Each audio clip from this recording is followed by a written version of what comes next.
And people tend to feel sorry for Tiny Tim when their family loses their house. Now, when it comes to these drug addicts, sometimes they were abused by the churches, by their stepfathers, by their parents, by their neighbors, what have you, their counselors, Boy Scouts, what have you. You know, the Boy Scout scout leader, whatever they're called.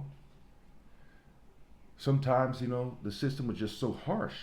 It was overwhelming. I mean, if you get, 100,000 children and they all go through a system that's designed for certain types of people while throwing other people under the bus in terms of how people learn, in terms of attention spans, in terms of who fixates on things more, therefore they have more memory quite often. If your brain fixates in an unhealthy way, quite often you remember things more effectively. That's why nerds tend to get good grades. Their brain is very defective. Their brains are very defective.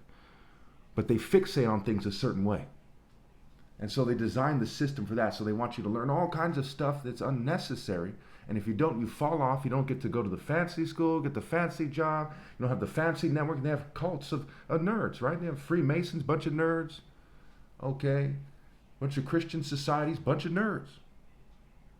Think about it. Catholics, Christians, Jews. They're people who are focused on a book and exploring it over and over. And so they come from a long line of people who had a written tradition rather than an oral tradition quite often, and the school system's designed for them. So people know it's unfair, but they can't put their finger on it.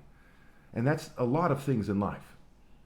Okay, that's housing, that's the cost of living, that's your parents' rules, and on and on and on. And quite often people turn to drugs, as you would expect them to, as you would expect.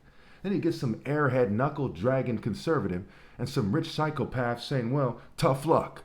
You can't just, in a calculated manner, torture people and then, give money to the churches when no one's looking and say, tell them to turn the other cheek.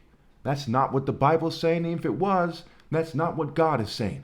And what God is saying is greater than what the Bible is saying. The kingdom of heaven is not a matter of mere talk.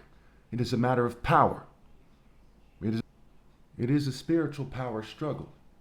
So, as such, the only way someone is absolved of sin is they obey God through me, and I absolve them of sin with God's power flowing through me.